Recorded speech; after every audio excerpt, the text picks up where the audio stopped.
Ei pessoal, tudo bem? Eu sou a professora Bárbara Dutra e hoje eu vim aqui falar com vocês um pouquinho mais sobre os vírus. Clique no link abaixo para adquirir o material para o estudo e o simulado. Apoia a Prof, se inscreve no canal, ativa as notificações, curte o vídeo e envia para aquele amigo que também precisa estudar esse tema. Então, os vírus, eles são estruturas biológicas que compartilham características com os seres vivos e com a matéria bruta. Por isso, eles não entram em nenhum reino e também tem ainda uma dificuldade, vamos dizer assim, para a classificação deles. Eles vêm geralmente nos livros de microbiologia. Algumas frases que vocês podem ver relacionadas aos vírus. Então, vocês vão ver muito que eles são parasitas intracelulares obrigatórios. Então, como eles necessitam de uma célula para se reproduzir no interior dela, eles vão ser chamados de parasitas intracelulares obrigatórios. E muitas vezes pode vir também que eles levam uma vida emprestada. Isso é importante vocês prestarem atenção, porque são características aí primordiais, né, relacionadas aos vírus. Nós temos, né, como estrutura deles, no mínimo, o que é que um vírus vai apresentar? Vai apresentar um capsídeo formado por capsômeros, que são estruturas proteicas, né, e o ácido nucleico, que pode ser DNA ou RNA, ambos fita dupla ou fita simples. Né? E nós temos também os vírus que nós chamamos de vírus envelopados. Muitos dos vírus que causam doenças em humanos, né, são vírus envelopados. O que são esses vírus envelopados? Eles possuem aqui no entorno do capsídeo e do ácido nucleico, né? O ácido nucleico está no interior do capsídeo, no entorno aqui do capsídeo nós temos esse envelope. Esse envelope, né, tem como composição lipídios e proteínas. Tanto as proteínas que formam o capsídeo, quanto as proteínas que, se for um vírus envelopado, vão estar presentes, né, no envelope desse vírus, são responsáveis por reconhecimento do tipo celular que esse vírus vai adentrar para se multiplicar. Essas proteínas, elas são responsáveis por reconhecimento, tá, do vírus para o tipo de célula hospedeira. Então, elas são muito importantes para esses vírus. Então, nós temos aqui, no mínimo, né, o material genético e o capsídeo aqui no entorno, e a gente pode ter também o envelope, né, com esse capsídeo aqui e o material genético. Esse envelope aqui, ele é formado uma parte pela membrana da célula hospedeira, tá? Então, porque ele, quando sai da célula hospedeira, ele pode levar aí um pedacinho dessa membrana da célula hospedeira.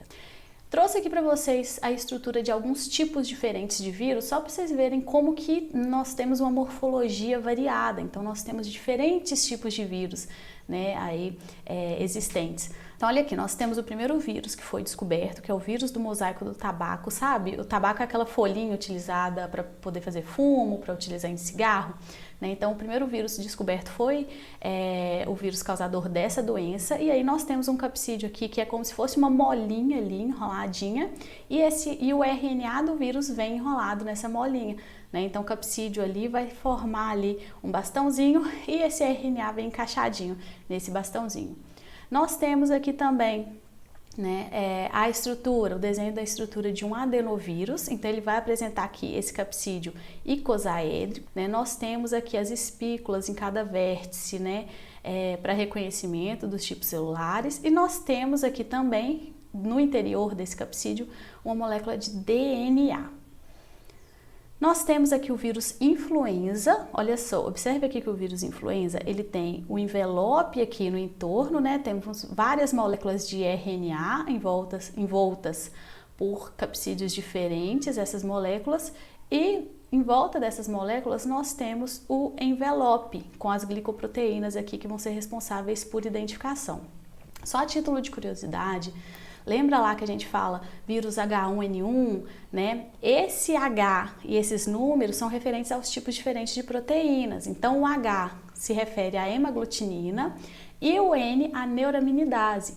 Então, esses números que vêm na frente se referem aos tipos diferentes de proteínas. Então, nós temos tipos diferentes de vírus influenza, né, com capacidades infectantes diferentes.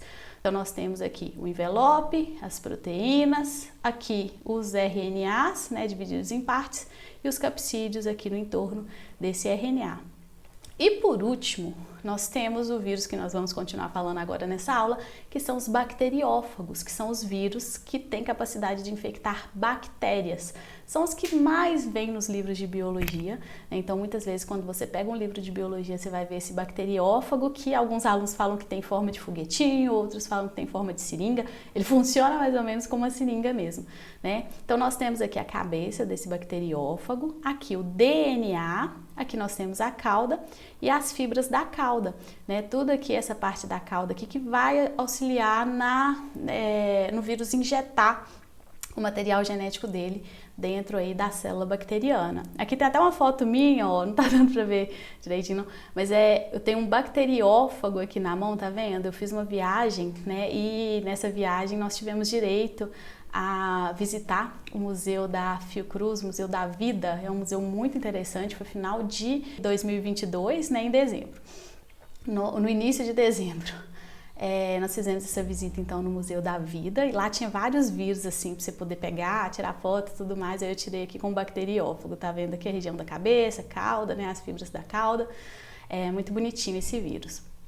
Então vamos começar agora com o ciclo dos bacteriófagos. Então, iniciando aí com o ciclo de replicação, de reprodução dos bacteriófagos, nós temos o ciclo lítico, né? Esses bacteriófagos que se reproduzem por ciclo lítico nós chamamos de bacteriófagos, né, ou fagos virulentos. Então são vírus que ao sair causam a morte da célula bacteriana, né? Então observem aqui, nós temos uma célula bacteriana com o DNA circular dela aqui, ó, no seu interior. O vírion, né, chegou, o vírion é uma partícula viral, chegou aqui, se encaixou, reconheceu essa célula, se encaixou e injetou o material genético dele dentro da célula, tá vendo? Injeta aqui então o material genético dele dentro da célula e esse material genético, né, faz a atração das moléculas dessa célula bacteriana para a produção de suas partes. Então, assim que ele injeta o material genético, a gente já começa a ter a síntese dos componentes virais. Esses componentes virais depois, então, eles são montados, então nós temos novas partículas de vírus montadas lá dentro e ao sair da célula, né, quando há a liberação dessas partículas virais de dentro da célula, a gente fala que ocorre a lise, né, da célula hospedeira. Então ocorreu a lise, o rompimento dessa célula hospedeira para a liberação dessas partículas virais. Pegando assim, né, então esse ciclo lítico aí como base, nós temos uma terapia, né, uma alternativa aos antibióticos que é chamada de fagoterapia. O que seria essa fagoterapia? Essa fagoterapia, né, começou a ser desenvolvida aí há bastante tempo, né? Então lá em 1900 eles faziam pesquisas com bacteriófagos líticos, que são esses bacteriófagos que infectam bactérias, né, e podem causar a morte das bactérias. E eles desenvolviam essas pesquisas porque várias doenças bacterianas, né, assolavam a população, então causavam doenças na população e podiam causar até morte, dependendo da severidade dessa doença. Então eles utilizavam, né, esses bacteriófagos que causavam morte de células bacterianas para tentar controlar essa multiplicação das células bacterianas no interior da pessoa e evitar, assim, algumas doenças, né? Então, o que acontece? É preparado, né, uma substância lá contendo esses bacteriófagos que vão ser administrados para a pessoa.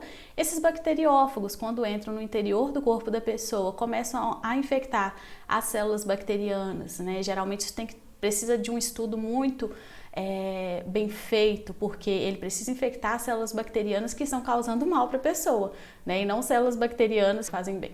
Então, ele infecta essas células bacterianas, injeta seu material genético lá dentro, se multiplica e sai rompendo a célula bacteriana, né? E assim a gente tem a capacidade de controle dessa doença, de auxílio aí no controle dessa doença. Por que a gente teve uma parada nessa fagoterapia? Porque descobriram, né, alguns anos depois, os antibióticos, né, no caso a penicilina. E a descoberta da penicilina permitiu com que a gente tivesse assim, um remédio muito eficaz, né, para controle de doenças bacterianas. No entanto, se você pesquisar hoje no Google Acadêmico, você vai ver que vem se falando atualmente novamente sobre fagoterapia. E por que isso? Vem se falando novamente sobre fagoterapia porque nós temos vários problemas relacionados à resistência a antibióticos, Então, na aula sobre bactérias a gente vai comentar isso direitinho, mas várias situações vêm causando a resistência das bactérias a esses remédios que são utilizados já há tanto tempo. Então, a fagoterapia vem se mostrando como uma nova alternativa. E aí, novos estudos, a gente está vendo que vem voltando esse assunto aí na ciência, tá? Então, só procurar no Google Acadêmico que você encontra aí, e filtrar, pelos últimos anos aí, de 2021 para cá, que você vai ver que tem algumas publicações já sobre fagoterapia. Uma alternativa, ao ciclo lítico, que é esse de rompimento das bactérias, é o ciclo lisogênico, onde não há rompimento prévio dessas bactérias. O que ocorre então? Nós temos aqui um vírus chamado vírus temperado. Então, quando esse vírus, ele não causa o rompimento da célula bacteriana ali, naquele primeiro momento, ele é chamado de vírus temperado. Esse vírus encaixou aqui, nesse bacteriófago temperado, se encaixou na parede celular da célula hospedeira, se ligou, injeta o material genético dele para dentro da célula hospedeira, tá vendo? Injetou aqui o DNA dele, então, dentro da célula hospedeira. Esse DNA dentro da célula hospedeira vai se integrar ao DNA da célula hospedeira, então ao DNA da bactéria. À medida que ele se integra, ao DNA da bactéria, essa bactéria vai se multiplicando e vai multiplicando o DNA desse vírus também. Então, rapidinho nós temos a produção aí de várias células contendo o DNA do vírus junto. Se houver alguma indução aqui, pode ser que essa célula bacteriana entre em ciclo lítico, E o ciclo lítico é basicamente o quê? A multiplicação aqui das partes, Então, esse DNA viral, ele sai do DNA da célula hospedeira e aí eu começo a ter a multiplicação aqui das partes do vírus novamente, da produção das proteínas, da replicação do material genético, para esse vírus sair de dentro da célula bacteriana. Além dessas multiplicações aí desse ciclo lítico e ciclo lisogênico, nós temos os ciclos de replicação dos vírus de animais,